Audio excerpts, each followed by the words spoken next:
Look, I know the supernatural is something that isn't supposed to happen, but it does happen. AM 1420, WBCN presents Spooky South Coast with your hosts Tim Weisberg and Matt Costa.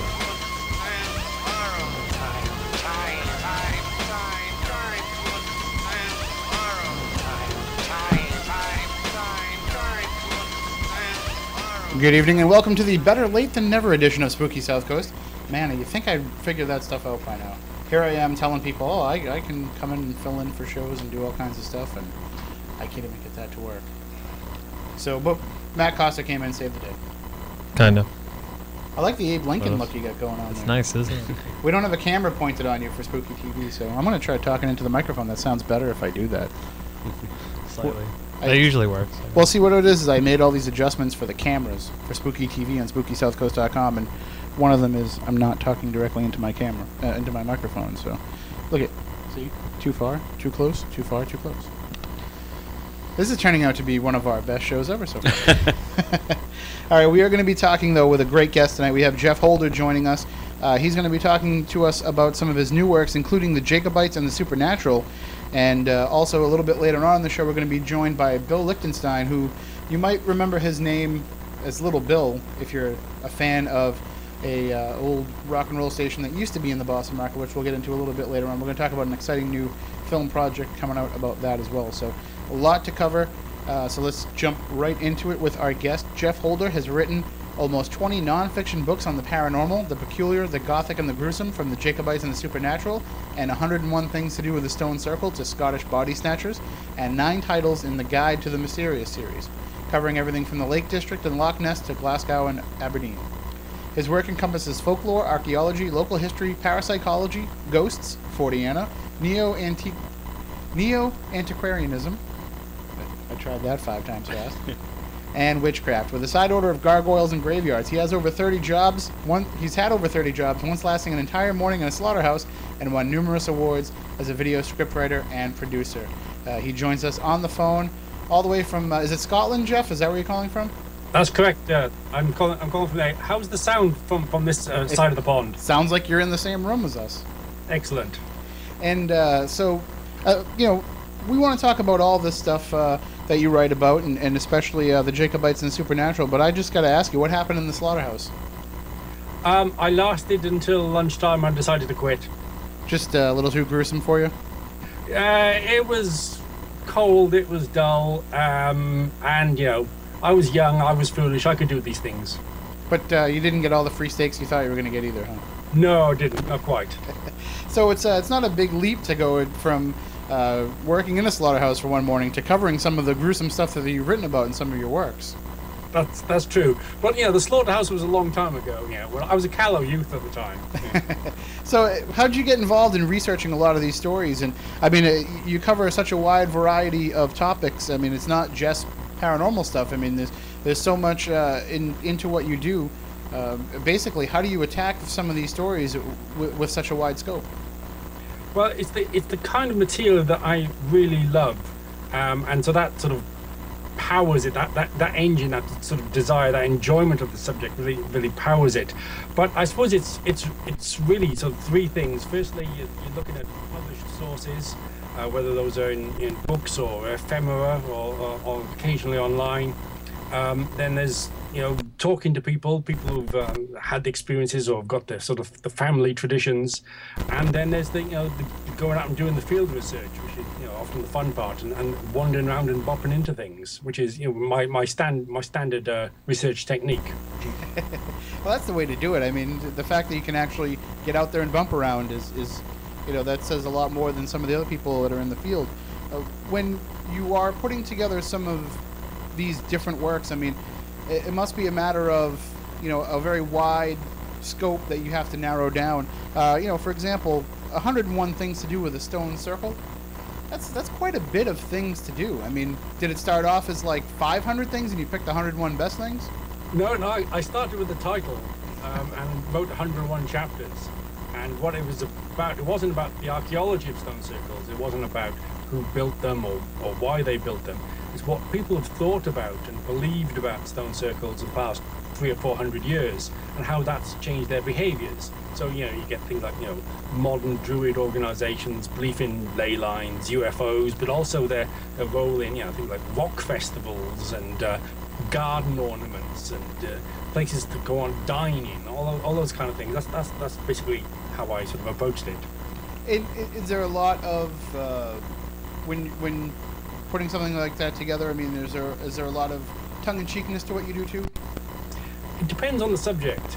If I'm dealing with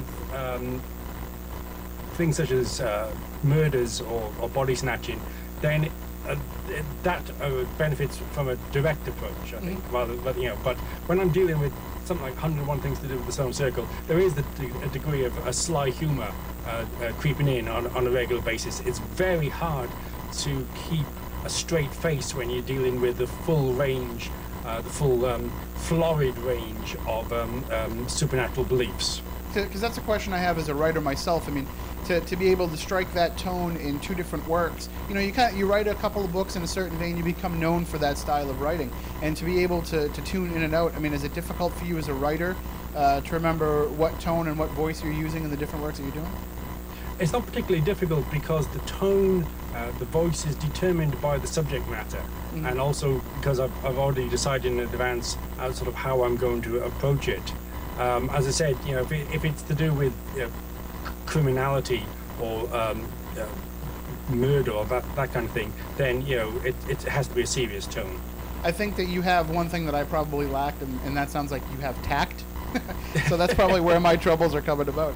So, let's talk about the Jacobites and the supernatural.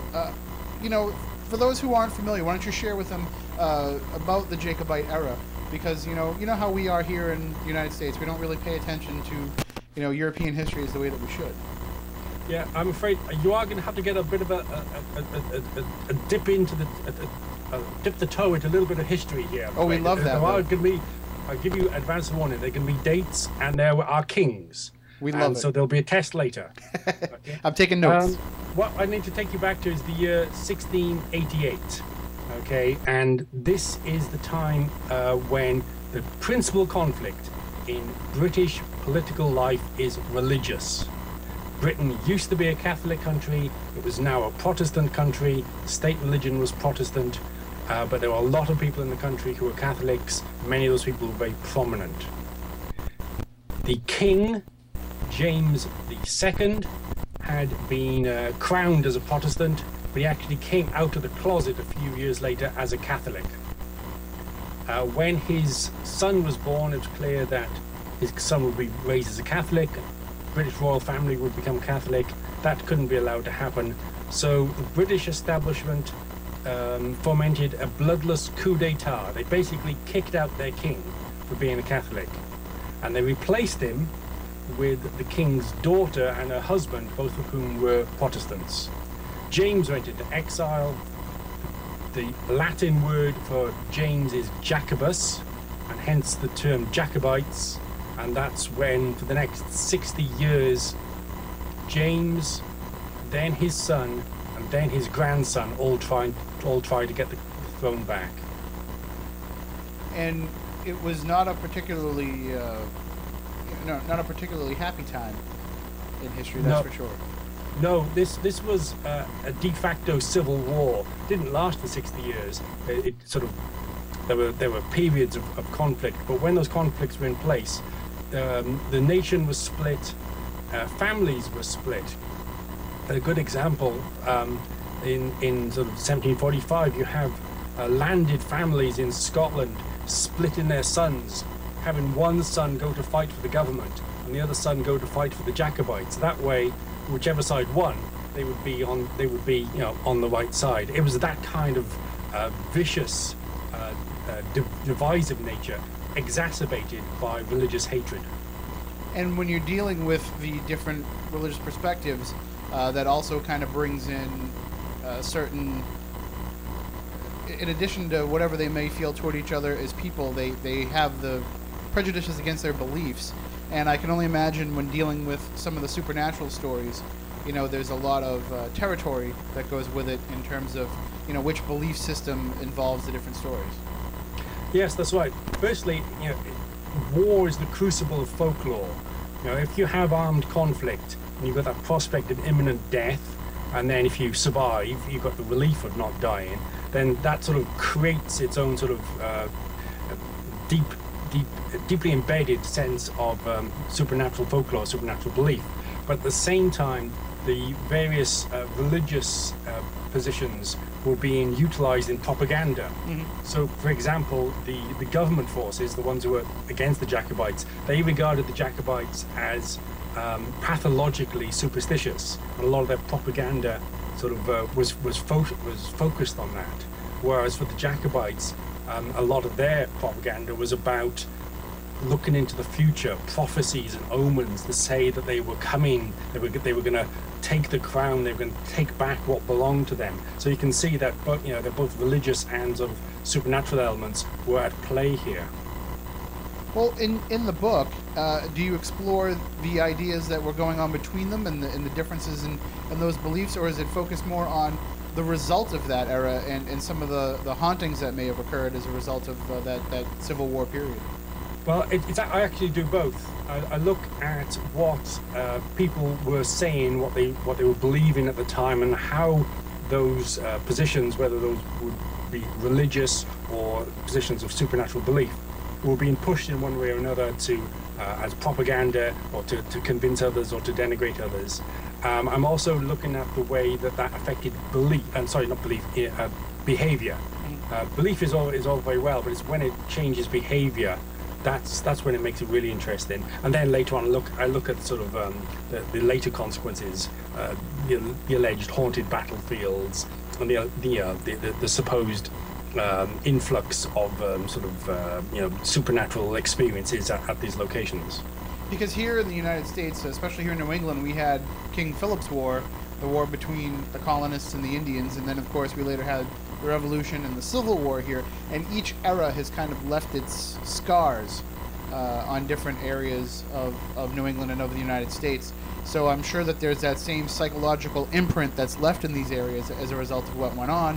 Granted, there's been more time in between, so some of it may not be as pervading as it may be here, but it seems like any kind of conflict like that is going to just charge up the location. I think you're right in that, and there were numerous battles during the period. Only a small number have made it to the modern era in terms of their fame, and those locations still have. Well, they still attract a great deal of attention in terms of the idea of hauntings, or the idea of some sort of psychic imprint as of the result of the terrible things that went on there. I'm thinking particularly here of the Battle of Culloden, which took place in 1746, and the Battle of Killiecrankie, which took place in 1689. Both of those locations have been preserved as historic battlefields, and partly because of that, because you can visit them, they have that sort of that atmosphere, that history of people experiencing things in more recent years. Is it? I mean, I can't comprehend what it must be like to live in an area like that, because to us, we feel like the United States is more just younger, because it hasn't been as civilized as Europe has been. I mean, is there just a confluence of so many different generations and so many different eras where you are, or does it seem like, when you go to a certain area, it's like, okay, things here is very much like it was in this Jacobite era, or things here are more toward, the more modern era? Is it? Do you see a lot of overlap in the different eras? I'm sorry to say, I actually lost you during that conversation. You went. I did see there was something happening on the screen. It's just, do these eras cross, or are things kind of preserved and remembered for its historic significance, or is there a lot of just crossover? For example, some of these sites that may have been during this era, have they also later been scarred by other skirmishes that might have happened later on? Principally, no. That hasn't been the case. these locations are almost exclusive to the Jacobite era. Okay. And so you do have that pure strain of haunting from that point to this point. Correct, yes. And when you're researching a lot of these, and you said that you do like to get out there and do research yourself in the field, do you go out there and conduct investigations of some of these sites? I know that in the book you do provide locations for people that might want to go and do that. That's right. Well, it depends what you mean by investigations. I spend a good portion of my professional life, hanging around supposedly haunted houses, supposedly haunted battlefields, haunted castles, stone circles, caves, and a number of other similar locations, and not once have I ever had any kind of paranormal experience. So I'm very dull and boring when it comes to this kind of thing. I think it's important to go to visit the locations. I can't conceive of writing a book about a place that I haven't actually visited. But that's to gauge the atmosphere, but also to gauge the sense of the geography. How was the battle fought? Where did the carnage take place? And how did that geography and history then have an impact on the sort of supernatural beliefs? So it's also a great excuse to go and meet people as well who say they've experienced spooky occurrences at these locations. The important thing is in your role, you kind of approach it with a folklorist's eyes instead of skeptical eyes. You're more about sharing the story that is developed over these years than to try to disprove any of these hauntings. That's right. I have no idea whether any of these hauntings are authentic or not. I wasn't there at the time. I didn't experience them. We have written records. We have interviews where I've spoken to people who've had these experiences, and I'm fascinated in exploring and collating all those various sort of episodes to bring together a sense of the kind of like a supernatural portrait of the location, rather than be able to come down on one side or another about the authenticity of these events. So I think one of the questions that I've always had is just how open people are to discussing their paranormal experiences outside of not only the United. I mean, I haven't even been around the United States much myself. I haven't spent much time outside of New England, so I just wonder how much in other areas of the world people are open to sharing these experiences. And it sounds like to me like people have no problem telling you when they've had occurrences happen at some of these locations. Well, certainly sometimes that's the case, and often through my explorations I meet someone who gives me a contact, who puts me onto someone else, and that obviously assists in the investigation. I'm sure there are a great many people who are entirely unwilling to discuss their experiences, but obviously I don't know who they are because they don't speak to me. But there is a sense that a number of people are open to discussing these experiences, although they often wish to be anonymized. They don't necessarily want me to use their real names. Oh, that's still the impetus that we'll always have in trying to get people to share, is they'll say, well, I don't mind telling you, but just don't use my name. I don't want anybody I know to know that it's me. Yes. All right, well, we are coming up here on the end of the hour, so we're just going to take a minute to run station identification, but just a programming note for everybody out there listening. Normally, Jeff, we have to take a break at this point, and we have to run 10 minutes worth of network news. I'm going to run the risk of getting in trouble, and we're going to skip that because we got a late start here, and we want to be able to utilize our time speaking with you, and plus the connection sounds so good coming all the way from across the pond that we want to make sure that we keep it going. So we're not going to play the news, but we will continue on the discussion during this time. If you want to call in with any questions or any comments, you can give us a call, 508-996-0500, 1-877-996-1420. You can also email us spookycrew@spookysouthcoast.com, or if you want to jump in the chat room on Spooky TV at spookysouthcoast.com. We do have the cameras up and running, so you can follow along with what's going on the internet if you want to see inside the studio. And you can also text us too, 508-444-2661. That's the way to text us right here in the studio if you want to ask your question that way. So all kinds of ways to get involved in the discussion as we talk more about some of the works of Geoff Holder. And you can also check out his website, geoffholder.com, and that's GeoffHolder.com. So it's as most Jeffs say, it's the real spelling of Jeff.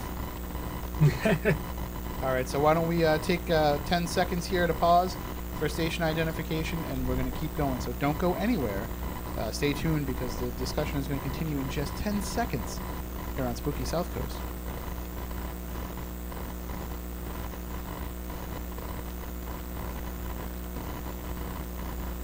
You are listening to WBSM, a Cumulus station. There we go. First with local news, talk, and sports. This is WBSM New Bedford, AM 1420. WBSM, a Cumulus station. I'm going to memorize that so that next time that happens, I can just do it. Does it count, Matt Costa, as a legal ID if I just say it? It does. I still can. Okay. So just next time, write all that down, and I'll go forward. We're having so many tech problems here, Jeff. I promise we're usually much more professional than this. Yeah. Don't worry. I'm just going with the flow. Well, I listened to some of the podcasts that you have up on your website, and you have some great information in nice little short bursts if people want to go up there and hear more about some of these individual stories. When did you start putting those together? Just earlier this year. It's just been the past couple of months. The website is great because there's so much information there. I mean, normally, when you see a website, for me, when I go to see a website of somebody who's written some of these books, you kind of get the usual, here's where you can order it. Here's a couple little blurbs about it, but you really get involved in each of the stories on your site, and it's a great way for people to go and find out more about your works.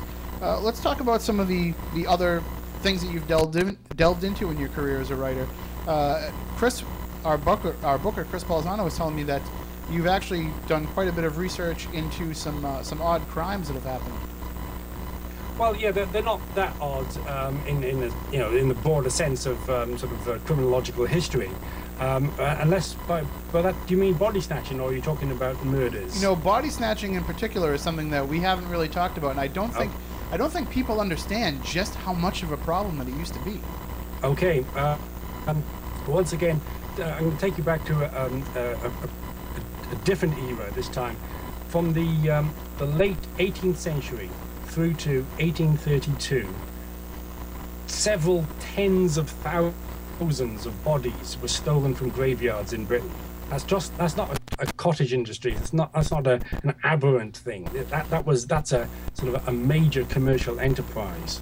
And the reason for this is that the British law was frankly idiotic. On the one hand, the law stated that anyone who passed a medical degree had to have dissected a corpse. And which makes sense, if someone's going to, cut me up on the surgeon's table, I'd like to know that they know where everything is in place inside me. But on the other hand, the law stated that the only bodies available for dissection were those of people who'd been executed for murder. And even in the most violent years, in Scotland, you're looking at no more than 5 or 6 people executed for murder. And that was a bit of a problem, seeing as there were 800 medical students in Scotland at the time. So there's a bit of a shortfall of approximately 795 bodies a year in terms of being supplying those bodies for the medical schools to teach the students. Hence, the students had to go out and steal the bodies. These were nice, well brought up, middle class, upper middle class individuals, all Christians, and they had to go against all those values, and they had to break into graveyards and steal the bodies.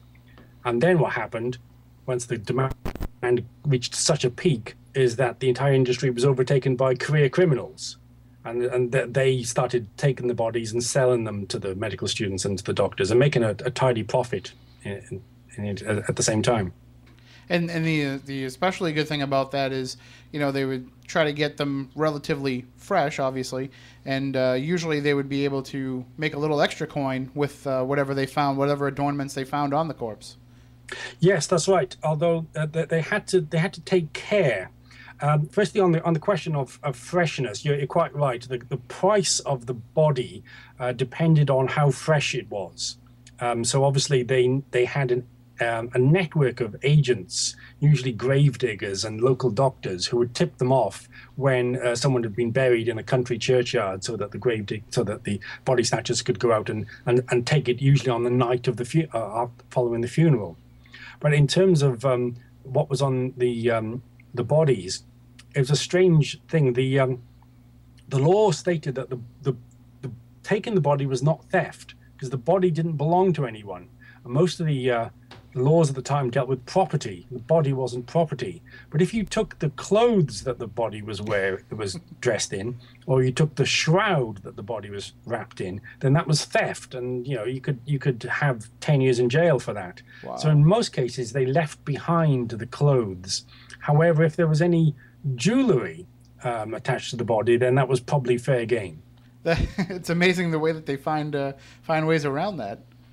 Well, yes, but the law obviously had problems with this. But what they eventually worked out, they came up with a crime called violating a sepulchre, which was basically the grave robbing equivalent of breaking and entering. So stealing the body wasn't the crime, but breaking into the grave was equivalent to breaking into a house, and therefore you could be prosecuted for that. And the strange thing about this, I'm sure, for a lot of families is because they had that network built in, so many bodies must have gone missing that people didn't even know about. By the time they went back the next day, they just saw a freshly planted grave and assumed that their loved one was in there. If that would be the case if the body snatchers had done their job properly and had not been disturbed. But if they were in a rush, they would have left the grave in such a condition that it would have been quite obvious that it had been disturbed. So it really depended on how much time they had during the night to actually dig into the grave, break into the coffin, take out the corpse, and then put the soil back into it and attempt to restore it to its original condition. In many cases, they just didn't bother. I wonder how many of them had some paranormal experiences as a result of that. Well, it's not it's not entirely clear because nobody was keeping records during the body snatching era. It was criminal. It was a crime, so nobody was... Let me tell you what happened to me when I was out stealing a dead body. Well, you have to imagine that it's just how creepy and alarming it would be, and we have stories from the period that sort of circulate that tell us a little bit about the ideas that were going on. In one case, someone had to be disinterred from one graveyard legally and removed to another graveyard, but halfway there, the bearers of the coffin were convinced that the body was actually moving, and they just abandoned the corpse and the coffin right there because they were absolutely convinced that the person they just dug up was coming back to attack them in some sort of sort of resurrected zombie kind of way. So we have those kind of ideas circulating, but nobody actually spoke about anything creepy happening because simply they were criminals and they weren't open for interviews.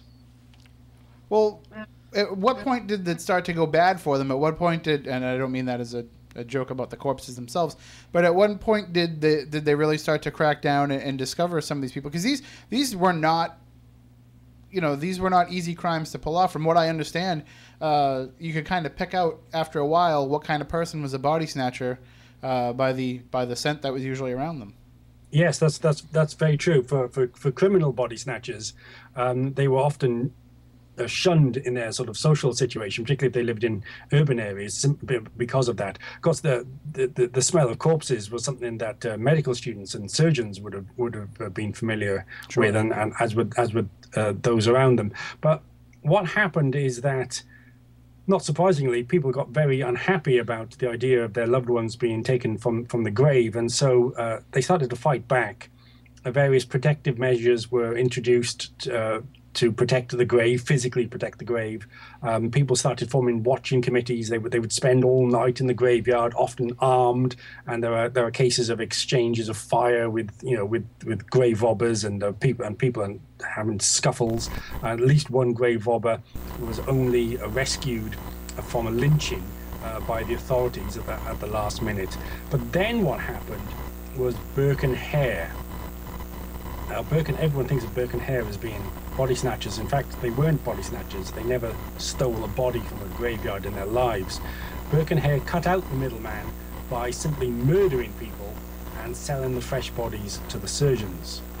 And they murdered 16 people between them. And when their crimes came to light in 1828, 1829, there was such a scandal. I mean, it was Titanic scandal. It was think of the biggest murder trial you can think of in the last few years and replicate it, and it had that kind of effect.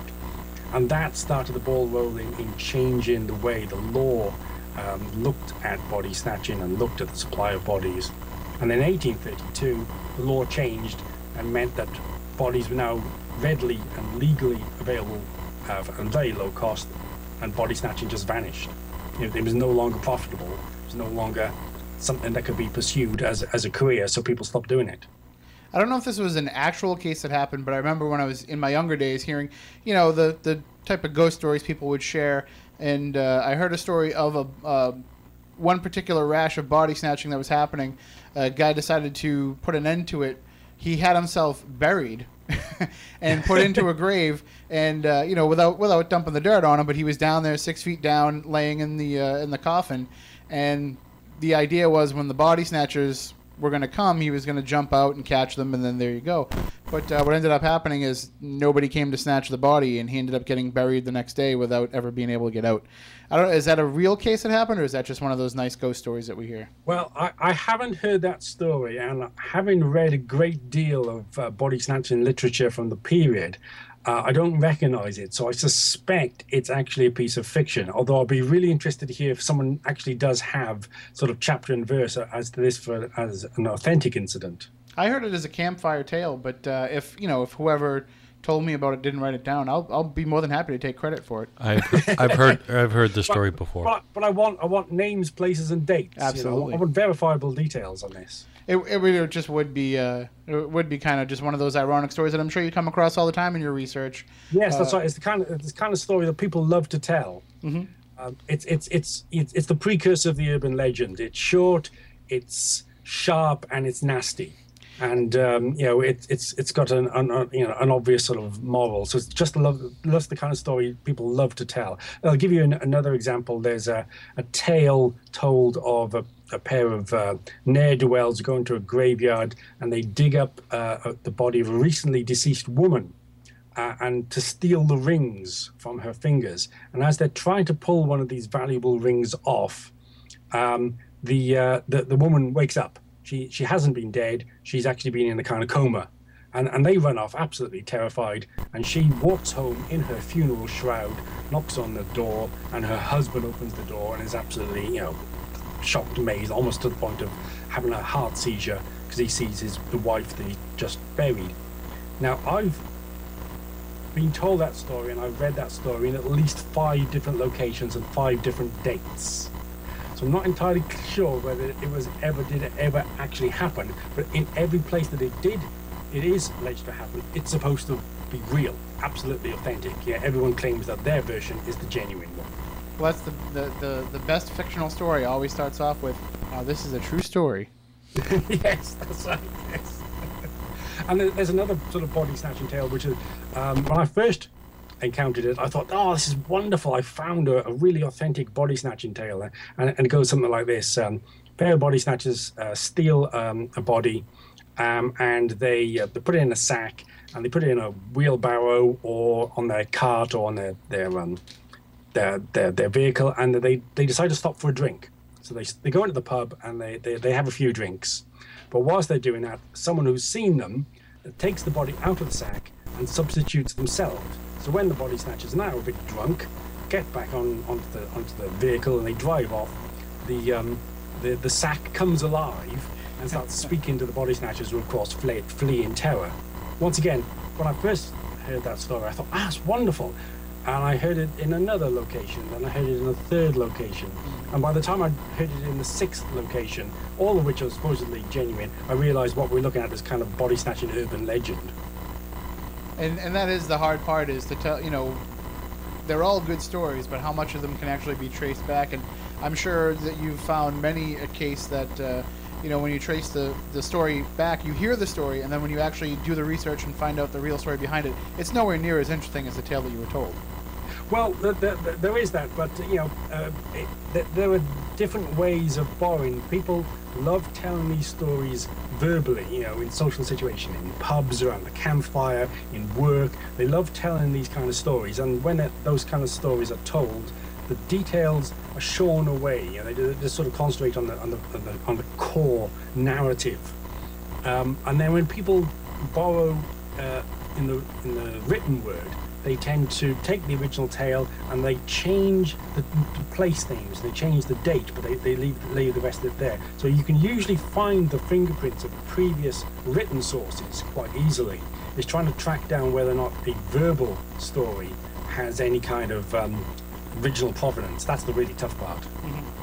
The thing that most people, when we're talking about some of the great crime stories that come out of the UK, of course, one of the stories that everybody talks about is Jack the Ripper. And my co-host Matt Moniz works on a cable show called 30 Odd Minutes, hosted by our friend Jeff Belanger. And you guys just did an episode with Jeff Mudgett where they were proposing that the American version of Jack the Ripper, H.H. Holmes, and Jack the Ripper over in England were the same person. Yeah, the same person. Yes, I've heard that notion before, and it has certainly. I think it has merit because of the dates seem to match, and certainly the personality of the individual seems to match. But then, not to mention the physicality. I've got my own. Well, I haven't. That's someone else has come up with a completely different identity for Jack the Ripper, and that's equally or not authentic. That's not the word. It has equal merits, I would say, because once again the dates match. It's just that this chap fled London, came up to Dundee in Scotland, where he had no connections whatsoever, and ended up murdering his wife and keeping her in a trunk. And at some point, someone scratched the letters, Jack the Ripper lives behind this door, which is probably his wife had probably written that. But he was hanged for the murder of his wife. His name was William Bury. But he was in London at the time. He had the skills. He had the misogynistic hatred of women. All the dates fit. He's just as plausible as the American candidate. We may never know.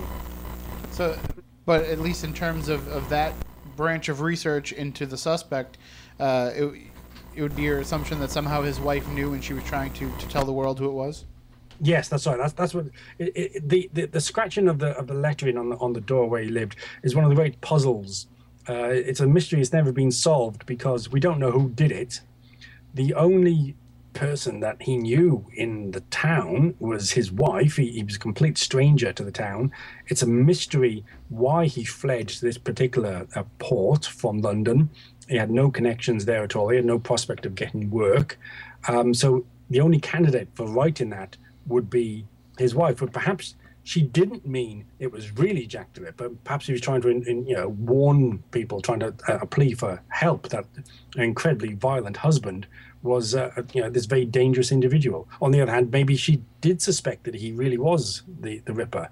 It's very hard to tell. But he was hanged for her murder, and a deeply callous and unpleasant murder it was too. Well, in the different true crime stories that you've researched over the years, I mean, what stands out to you as probably the most peculiar crime that you've ever written about? That's a good question. Probably a chap called Dr. William Pritchard, who was a Victorian doctor in the city of Glasgow, very respectable, very sort of upper middle class, a man of someone individuals looked up to. And he poisoned his wife, his mother-in-law, and I think 2 other individuals as well. And he was known as the Dr. Crocodile, because when at the funerals he was just shown the exposed corpse of his wife, he burst into tears and kissed her face furiously because he was so upset, and that that obviously there were crocodile tears that he was shedding. And when he was found guilty and he was hanged, I can't remember the exact number, tens of thousands of people turned up to see a man hang, not simply because he'd murdered 4 people, but because he was such a hypocrite. Because he had, during the course of the investigation, which lasted a very long time, he had maintained this air of slightly pompous air of respectability and innocence all the way through. And so when he when he died, the hangman, as was common at the time, kept souvenirs from his corpse in terms of his boots that he hoped to sell later. But the hangman had been a bit, unprofessional, shall we say, and he was dismissed on the spot after the hanging, and so those boots were never actually recovered. And I have heard 3 separate stories of how those boots were recovered accidentally by workmen over the past 100 years. And so maybe someone was wandering around Glasgow with the boots of the infamous poisoner Pritchard on his feet, or maybe it's just another urban legend. Once again, I have no idea. And see, these days, we some of the more modern day murderers, especially here in the U.S., because of the way the media is, it becomes even more heinous when people have already made up their minds about whether or not they did it. I'm thinking in terms of somebody like the Casey Anthony trial that we had here. I don't know how familiar you are with that, but a woman who allegedly murdered her daughter because she cramped her party style, and we watch somebody like that go through this, and we feel the same kind of emotion that those people must have felt toward Pritchard of how dare you. So it becomes less about being tried for the crime and more about being tried for just being a nasty person.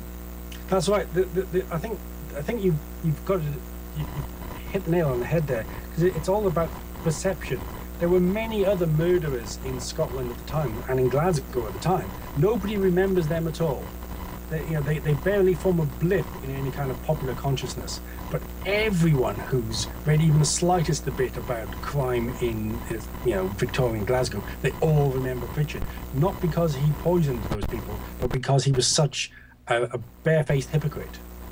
And it may be the methods that are used, and it may be the shock value of the media that reported it at the time.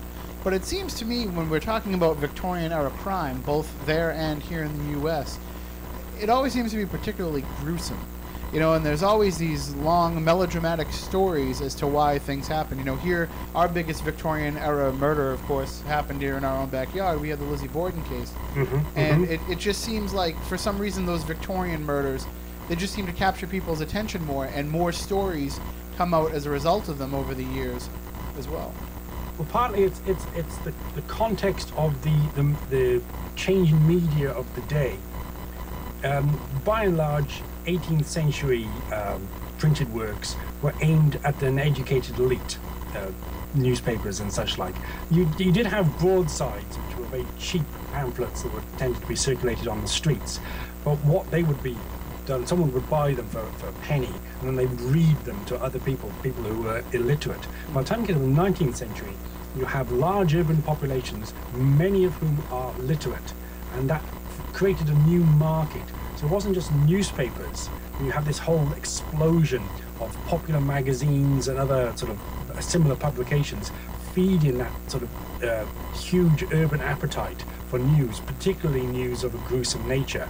And what you ended up with was a kind of like a murder war, with different publications in competition with each other, all fighting to get the crucial gruesome details, which is one of the reasons why you in these sort of Victorian cases you have these endlessly detailed accounts of everything connected to the case, because for the first time the gloves were off. The gloves of decency and decorum were off, because they were in a sort of circulation war with their more sensationalist rivals, and that sort of created in itself another market for books on the same subject. So it's like the start of the modern fixation with murder that we find in that period.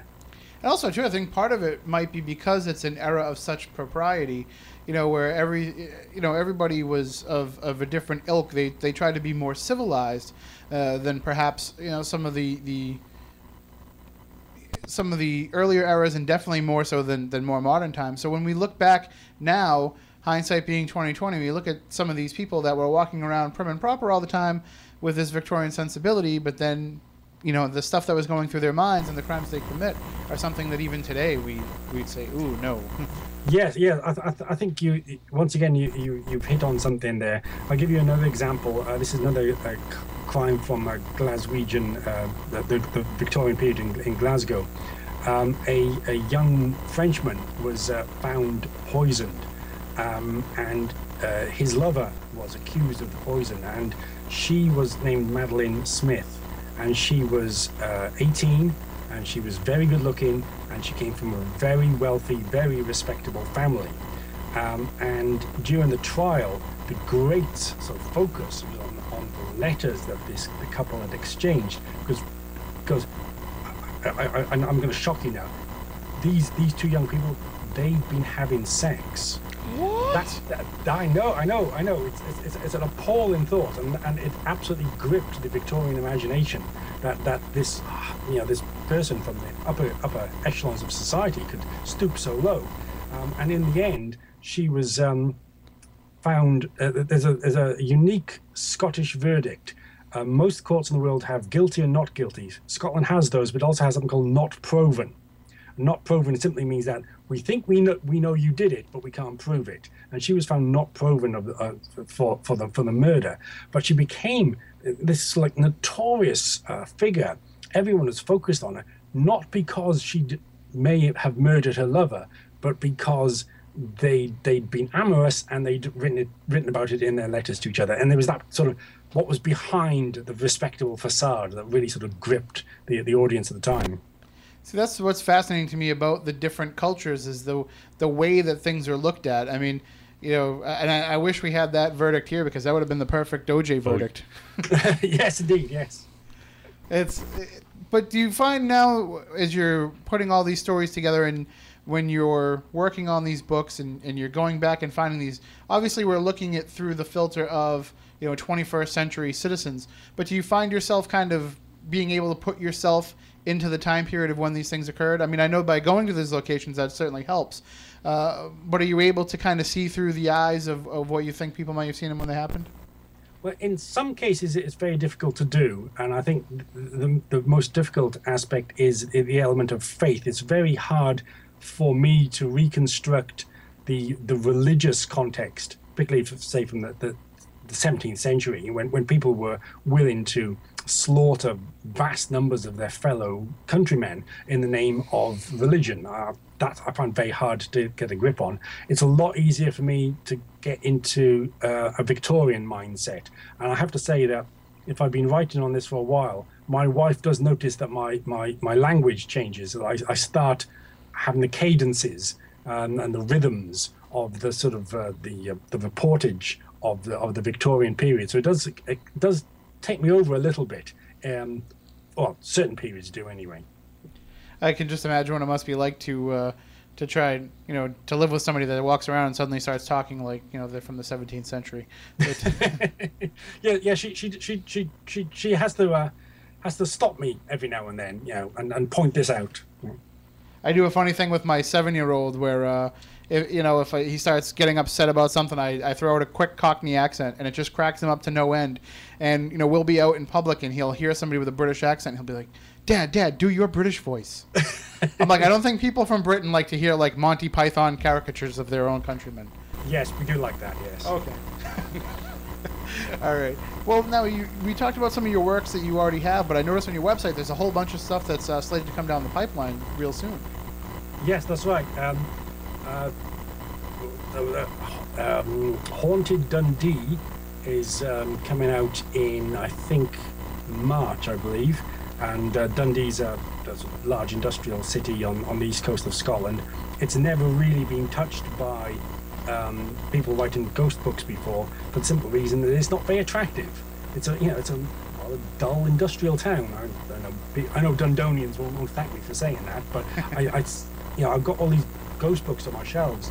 They cover the whole of the British Isles. None of them have ever been to Dundee because it's not very nice. So why should we go there? Let's go to Edinburgh. That's beautiful. That's lovely. Or we'll go to the countryside. That kind of thing. And then I've got a book called Paranormal Cumbria coming out about a month later, and that's Cumbria's a county in the northwest of England, and I'm going beyond ghosts there, covering stories of witchcraft and fairy sightings and big cat sightings and vampires and all that kind of thing. And I'm currently writing a book called Haunted St Andrews District.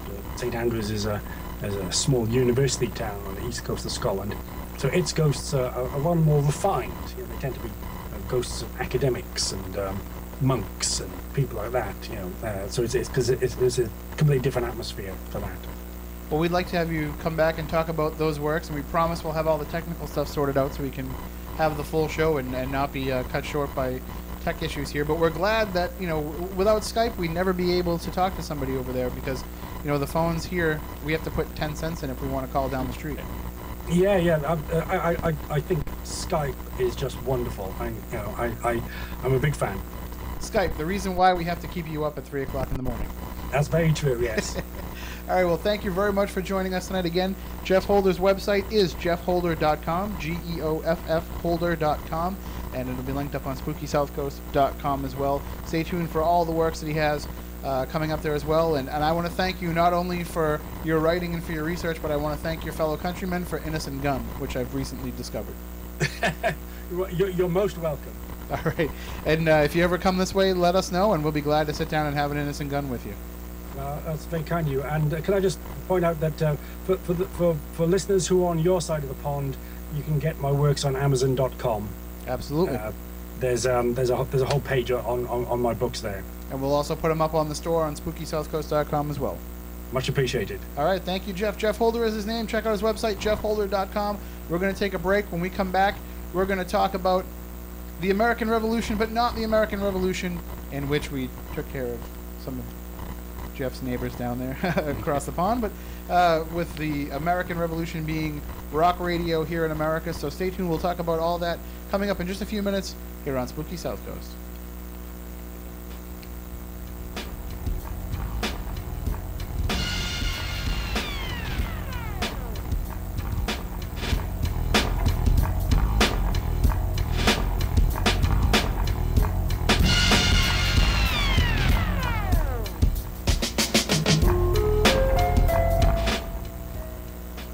The NFL is back, and so are the Patriots. You'll hear every game and every play right here on AM 1420 WBSN. Fires to the end zone, leaping catch, touchdown! Coach Belichick and Tom Brady have the team ready to take on the Jets, Ravens, Steelers, Colts, and the rest of the NFL. Patriots football is presented by Southern Mass Credit Union, the Oaks Nursing Center, Tarkill Hill Car Wash, CNR Enterprises, and by ABC Disposal Service on AM 1420 WBSM. AM 1420 WBSM asks you to join us in helping to make a homeless child's Christmas merry this year. When you're doing your shopping, please pick up an extra toy and drop it off here at the WBSM studios in Fairhaven. We'll be collecting toys for homeless children until December 16th. The WBSM Holiday Giving Tree, made possible by Mechanics Cooperative Bank, Route 44 Hyundai, CNR Enterprises, and by Hamill, Waxler, Allen & Collins.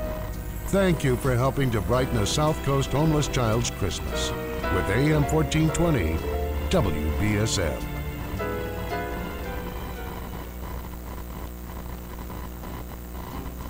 This is Jack Peterson with the latest featured animal up for adoption at the Forever Paws Animal Shelter at 300 Linwood Street in Fall River. Frosty wants to be home for the holidays. He's a medium-sized American shelter dog up for adoption. Santa delivered his toys to the shelter last year, but this year he wants them to be delivered to his forever home. Frosty is an American Stratfordshire Terrier mix that only has 3 legs. His left front leg was amputated, but that doesn't slow him down a bit. He loves to go for long walks and play ball. Often seen in a play yard at the shelter with 3 of his other canine buddies playing tug-of-war with a toy. He's friendly, loves attention, and has celebrated his first anniversary as a resident at the shelter. And Frosty recently took part in the Victoria Stilwell live show at the Z in New Bedford. He was one of the stars of the show.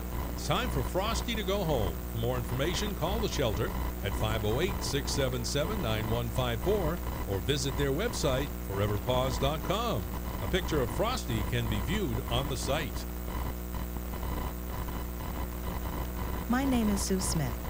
I'm 38 years old, and I work at a graphic design company, which is funny, because I couldn't even draw a stick figure when I was a kid. But I met someone who told me, you know what, you can do anything if you really want to. And if the teenage me were here, she'd tell you, I wouldn't be into drawing and art if it wasn't for big brothers, big sisters. Most kids from my neighborhood don't get into art. They get into trouble. But I was lucky because my big sister showed me early on that I didn't have to be like most people. And to the young me, that meant a lot. My big sister's name is Sheila, and Sheila is the reason that this 8-year-old grows up to have an amazing job as a graphic designer. Whether you donate money or time, you're helping Big Brothers Big Sisters help a child, and that can last a lifetime.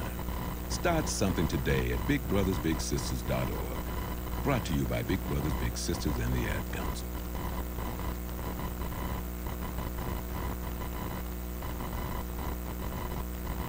This is the story of Daniel, who was born 2 months early.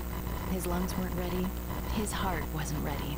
His parents could only hope that one day he would leave the hospital healthy, and they would all live happily ever after. Daniel's is just one of the more than 500,000 stories of babies born prematurely last year. You can help the March of Dimes stop premature birth and bring more babies home healthy. Learn how at marchofdimes.com. Working together for stronger, healthier babies. I see a great need in my community. So Richard Washington set out to meet that need by working with youth in the juvenile justice system, joining thousands of other volunteers. If you're 55 and older, you can use the skills that help you through a lifetime of learning, giving, teaching, and working. Go to getinvolved.gov or call 1-800-424-8867 to find out how you can volunteer, impact your community, and make our country stronger. Retired people have a lot to offer because we have life experience. What are you going to do with your lifetime of experience? Go to getinvolved.gov today or call 1-800-424-8867. We have so much to offer, and our nation needs us. Make a difference for generations. This message is brought to you by the Corporation for National and Community Service.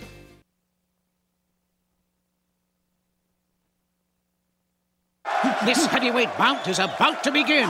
The challenger wears white trunks with a blue stripe, and the champ is wearing, looks like an examination gown from the doctor's office.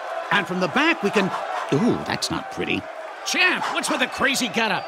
I've got to take care of my family. Yeah, so? Well, when you love your family, you got to go in and get those important medical screenings. A lot of potentially deadly diseases can be treated if you catch them in time. So you wear the examination gown because... Because I'm a real man. Real men take care of their families and get those tests. Real men wear gowns. Okay, champ, good luck.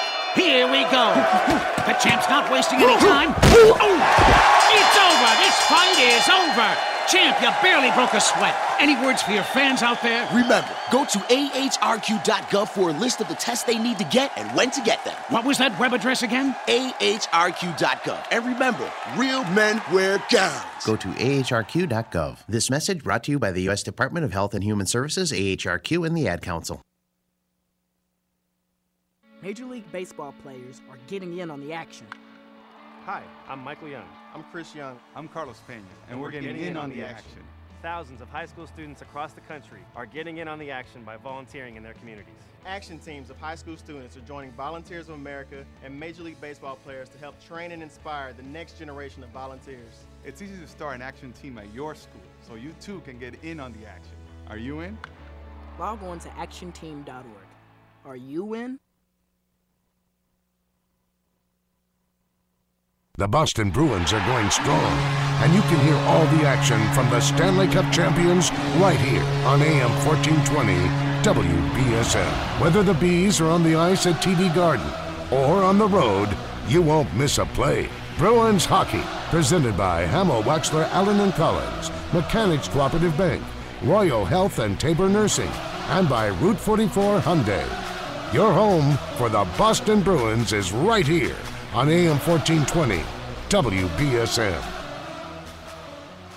Hi, I'm Josh Holloway.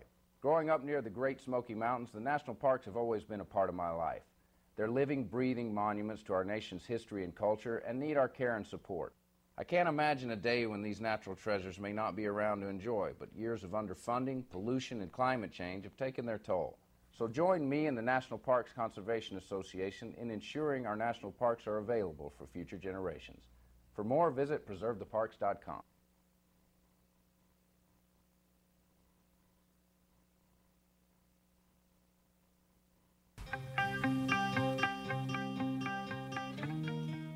Turn on all your lights, lock the doors, and pull down the shades. Spooky South Coast is back.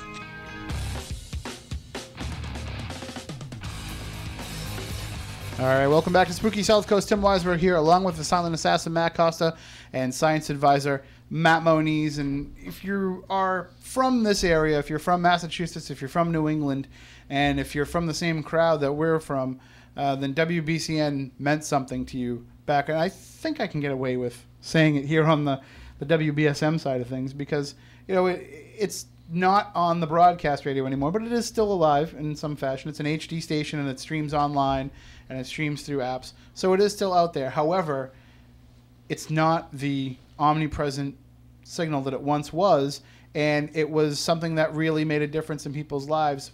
And the story of how it came to be so influential is just as amazing as the power that it held. And joining us on the phone right now is our guest filmmaker, Bill Lichtenstein, who actually was one of the people that was part of that revolution.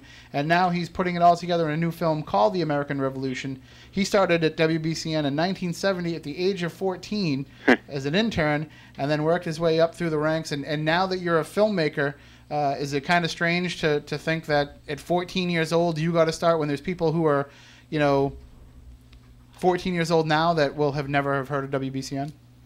Well, yeah, it is. And I was also thinking that I used to have a late night show even at a young age, and so being on the radio at this hour is something that I love doing and haven't done for a long time. But really, it's a great time to be on the air. Yeah, it's in some ways a long time ago. In a lot of ways, there are a lot of things going on that are very reminiscent of that era, of the late 60s and early 70s right now. So it's an interesting time to be working on this film. It's strange, though, because as radio's become pretty much the antithesis. Broadcast radio has become the antithesis of everything that WBCN was about. And I got to be careful so I don't get fired here. No. But I think, radio in its widely current form, which is a streaming service for music and news and information, in a lot of ways has been trumped by the internet, because you can go on to some of these, Spotify and hear any music that you want. What WBCN offered, and what programs like yours offers, and is a chance to listen not just to music or information, but to a personality, to a human being that has a point of view and makes you think and challenges you. And I think that's what was really amazing about that form of radio. In its early days, BCN was one of the what they called free-form radio stations, which meant that if you were on the air for 4 hours, you could those were your 4 hours. You could basically do whatever you wanted within that time period, except anything that might lose the station its license, like play an album that has the 7 bad words on it. But pretty much it was your time, and because of that, there was a group of really creative people, and they did some amazing, work on the air. And this was something that, became kind of the template for so many other stations, not just in the way that it was run, but just in the risks that were willing to take on air. Yeah, and I think there is, part of it is contingent on a radio station owner or whoever has control of the station having enough confidence to say, look, this is your time, do what you want.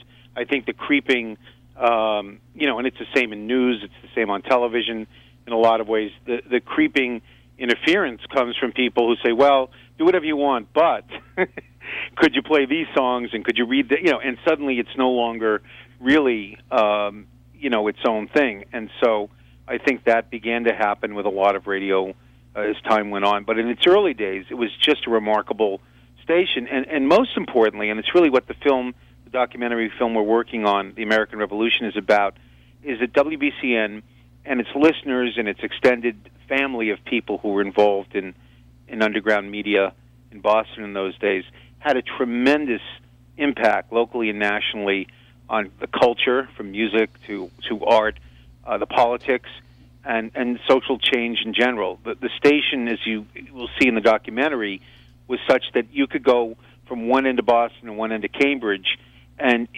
not have a radio, and you would just hear BCN the whole way coming out of stores and in cars, and it was that omnipresent. It was sort of the heartbeat and the soundtrack of the city. And what's interesting is the way that WBCN came to be in existence, and the way that this freeform radio version of it came to be in existence is it's kind of like a tip of the hat of what the best of that entire generation was about, because, you know, here they were to some degree being subversive in terms of political views and what was normally being expressed on this station, but they did it in such a charming way, in a way that also made money and listenership for that station. I mean, if I'm correct here, yeah, it was the Boston Concert Network, was it? Yeah, it was a guy named T. Mitchell Hastings, who was a associate of Major Armstrong, who invented FM radio. And for those not old enough to remember, it was AM radio, but there was a lot of static on AM when you listened to it. And FM radio was created as a way of being able to broadcast symphonies and opera and music where you would not have that kind of interference.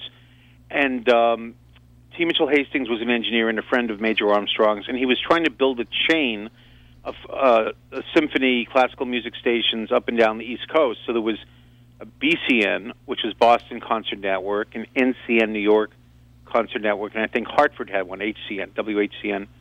But they were losing money, and they weren't really making a go of it. And so in March of 1968, a Harvard law grad named Ray Riepen called the station, spoke with the owners, and said, look, if you give me the time between 12 midnight and 6 in the morning where they couldn't sell ads, and just give me that airtime, I will make you more money in those 6 hours than you make the rest of the day. And he recruited a bunch of college kids, and they went on the air from the back room of the Boston Tea Party, which was the local rock club that was sort of Boston's version of the Fillmore East and West. And it became a phenomenon. Suddenly, posters that they printed up saying "Ugly Radio is Dead" appeared all over Boston. And within a few months, they were on 24 hours a day and soon became the hottest station in Boston. Well, the thing that I gleaned a little bit from the trailer that you have online and also from stories that I've heard over the years, though, is that, I mean, we were talking about a time when nobody wanted to broadcast, kind of how we got this show. You know, you're in a time slot where nothing else is really going on anyway. In this case, where we are here, it was just rebroadcast of some of the programs during the show, and it was dead air on BCN at the time, right? Yeah, they weren't on, you know, they were not on the air. But interestingly, for that demographic, as they say, you know, young people in the late '60s, early '70s, you know, who were in often times, it's hard to believe, taking mind-altering substances or you know, listening to albums until late in the night. That was prime time, and there were a lot of people who were up at 2, 3, 4 in the morning, and so they immediately built a very strong following in those hours. And what was so good about it is because it had that instant kind of reaction, and it gave WBCN the two distinct demographics, and it also, you know, found a way to make both sides happy. I mean, I remember talking to Ron Della Chieso and hearing stories from him about how, you know, he just called them the kids. Mm-hmm. And, you know, there was none of that, you know, our generation versus their generation. The enthusiasm and the new approach that they brought into things, you know, it just kind of made everybody feel pretty good. Well, I think that's right. And in an interesting way, you know, the focus of the station and the kind of music that they played was not singularly, as you might expect, you know, hard rock and acid rock. And, I mean, there certainly was the first time that many listeners heard groups like Led Zeppelin or The Who or Grateful Dead. But at the same time, the record library at BCN included classical music, a lot of jazz, blues, really good, solid, you know, Muddy Waters and Howlin' Wolf, R&B. And so, you know, it was not unusual to turn on BCN and hear, you know, folk music, almost any form of music. And so in that way, it was really inclusive, you know, of what the station had been, but it really pushed the edge in a lot of ways, as well as politically. It was not just music, but it really also had a very strong, you know, anti-war, anti-Vietnam War, social justice, political bent as well. And one of the strong personalities that helped guide that political viewpoint would be Charles Laquadera, the reason why I got into radio and wanted to get into radio, one of the reasons why. And he was somebody who was never shy about expressing his beliefs, but he did it in such a way that, you know, everything that he seemed to bring to the table was different and now is standard fare for morning radio.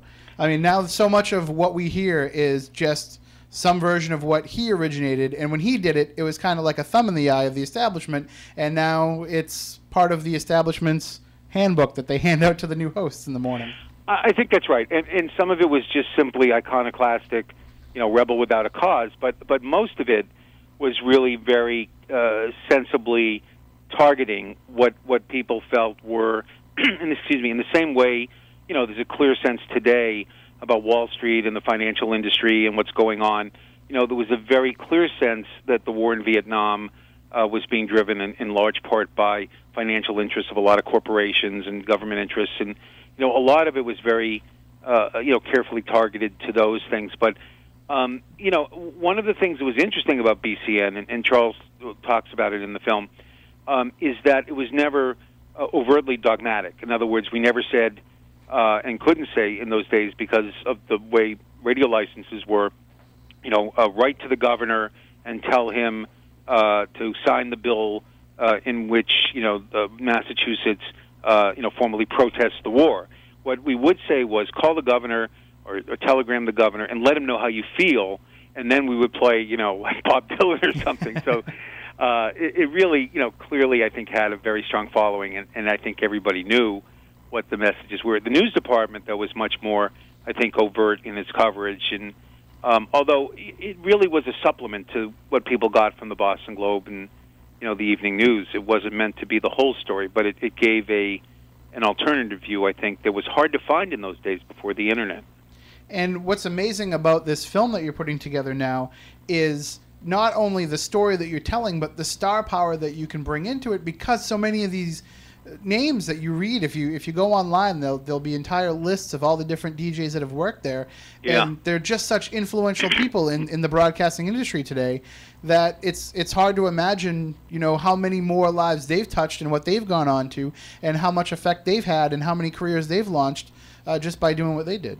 Well, I think the station has touched so many people, from listeners to people who've worked there and musicians, and one of the things, you know, I just want to say, because I think you can see it clearly, is we have a website for the documentary film we're producing, The American Revolution, and the website is kickstartwbcn.com, kickstartwbcn.com, and we're in the process, it's a nonprofit production, we're in the process of trying to raise $104,000 in the next 2.5 weeks, and if we hit the goal, we'll get the money. If not, it's an all-or-nothing thing. We don't get the money or any part of it. So we have at the site a trailer that we've produced that has material from the film. And I'm explaining this because, in part, the trailer has a number of really great stories in it about musicians whose careers were launched by the station, from, you know, bands that came to play the Boston Tea Party like Led Zeppelin and The Who and Jeff Beck. Bruce Springsteen, you know, who played a lot in Boston, I think more than people really know, and that's a big untold story that we're telling. His first radio interview was on BCN, and it's, you know, precious. I mean, he sort of nervous, and he says hi to his mom, and, you know, it's really, and I think the story is how the station helped launch a lot of careers, and that Bruce Springsteen didn't arrive fully formed and playing 80,000-person stadiums with helicopters overhead. You know, he was a kid with a guitar, had to get up on the stage with just a mic stand and have the courage and the talent, you know, to win people over. And I think the station, you know, support of him was instrumental in launching his career. But, you know, I think it gives another view of a lot of these artists. Aerosmith also on the site, we have their first live broadcast 3 weeks after their first album came out, and Steve Tyler is 24, and they sound like a really good bar band, you know? Mm-hmm. But the station was instrumental in helping a lot of these groups who before then wouldn't get played on AM radio, Top 40 radio. And so this was an enormous breakthrough for bands like The Who, Grateful Dead, you know, all of them, to be able to get this kind of airplay and connect with people. And, of course, you did have the inside story. You got the inside run on all the Jay Giles Band music, too, because Peter Wolf got to start with the station. That's in the trailer as well. Peter Wolf started off as a disc jockey an announcer on WBCN. In fact, Charles Laquadera tells the story that he got his job because there was an opening because Peter Wolf went off to go sing in some band, which later became the Jay Giles Band, and that opened up a slot there. But he was terrific, and all of that stuff he does with Jay Giles, that Woofa Goofa, Mama Tuffa stuff, it was all stuff that he did on BCN as an announcer, and it's great. And on the website here, kickstartwbcn.com, you have different packages and different ways people can get involved in donating to the movie. It's not just a matter of, having to donate as much as you can. You can donate even just a little bit, and if you spread the word and get enough people whose lives this station has touched, then it all adds up. And talk about some of the different packages that you have. Sure. I mean, I should say that part of the reason we're doing this on Kickstarter is that the station had no archives. So when we started this project 5 years ago, we reached out to its listeners and to WBCN Nation for help. And over the last 5 years, we've amassed an enormous amount of tapes of broadcasts and photos. And now we're raising funds in this manner to sort of include everybody. And we wanted to make things available to people who could pledge anywhere from $1 to $10,000. And I should say, if you pledge $1, and we're asking people who pledge $1, if they can't give, more than $1, that's fine. But to reach out to their friends and everybody they know to tell them about it. We're calling them outreach partners. But anybody who makes a pledge will get their name in the film, and a big thanks. But some of the things we have, for example, are photographs from Bruce Springsteen's concert that he gave with Bonnie Raitt back in 1974. It's the night that John Landau, who was a critic for the Boston Phoenix at that point, or the Real Paper, I guess, wrote his famous "I've Seen a Rock and Roll's Future," and it became a big launching point for Bruce Springsteen to have this review written. Well, we have photos, beautiful, haunting photos of that night. We also have posters from the Boston Tea Party, the original posters from the original artists that have been made into these triptych 3-panel prints that are limited edition prints. There are great photographs from Peter Simon of a lot of rock stars who were here then. And so there's a lot of great stuff. And we're also going to have a donor appreciation night a year from now at the Paradise, which has been donated. So if you give $104, you'll get a ticket and come celebrate with everybody that helped make this film happen a year from now. We don't have bands lined up yet, but as Charles Laquadera has been saying, who do you think would come play a BCN blowout with all the people involved asking? So we expect it to be just a once-in-a-lifetime event. And, we did lament a little bit at the beginning of the discussion the loss of WBCN to the landscape, but it does live on in the new media fashion with the internet and the apps and the HD radio and everything. But what I'm interested in is I'm hearing little bits of buzz that Sam Copper is actually looking to bring it back to the regular radio airwaves. Is that something that you've heard, that it might be something that possibly happens somewhere down the line? Sam Copper has kept the spirit of WBCN alive. After, and just if people don't know, the station went off the air in 2009, and the frequency that BCN was on, 104.1, CBS, which owned the station at that point, moved another station there so they make room for the Sports Hub at, I guess, 94.5, the Sports Hub. And so BCN went away, and Sam Copper, who was one of the original announcers on the station, has kept the spirit of the station alive by a streaming HD channel that you can get on an HD radio, and you can get it online, called Freeform BCN. And it has a lot of the music that BCN played, and increasingly people from BCN have been on there as well doing spots. I've already been harassing him, saying I got to get involved in this somehow. No, it's a great station, and again, if you go to everybody from the station, Sam is involved as well in this effort. If you go to kickstartwbcn.com, you can make a pledge. It's really simple, and you don't have to. Your card does not get charged until we meet the goal. So if we don't make the goal, you don't get charged anything. And as I said, we've got about 2.5 more weeks. And in fact, can I say the next person who does make a pledge at kickstartwbcn.com, we will give them a very special gift in addition to what they're getting from being a donor. Oh, there you go. Well, we have to take a break here for station identification coming up in a minute, and I was going to suggest that we end the show we'll go over a little bit here, and we'll play that trailer that you sent us. And that'll get people's minds, remembering back some of the great times, the great music, the great happenings of WBCN, and they can reach into their wallet and they can make a donation on kickstartwbcn.com. It would be much appreciated. Thank you very much for having us on. Really appreciate it, and thank you. Thanks. We'll talk to you again in the future when you meet the goal for sure and when things move forward. Great. And again, it's kickstartwbcn.com. Thanks. All right. Thanks. That's little Bill Lichtenstein joining us, almost back in his old time slot.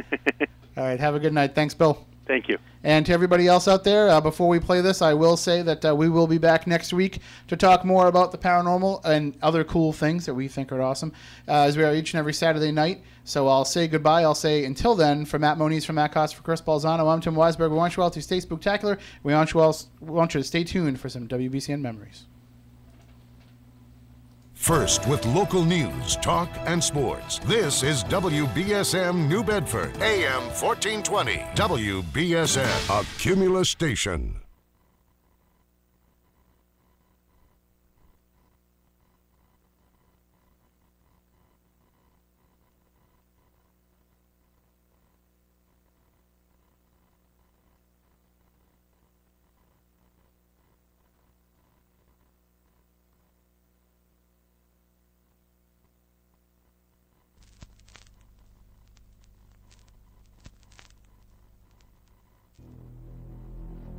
This is March 15th, 1968, and now it's time for our revolutionary new experiment in radio. I really want to thank WBCN and MXM because when we first came here, when we first came to Boston,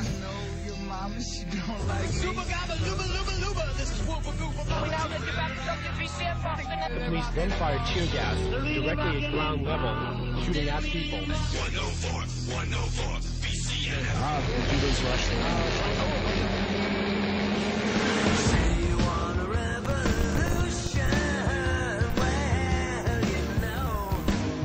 Do you think this country, at this time, needs something that it hasn't got? Yes. What does it need? You tell me that it's easy.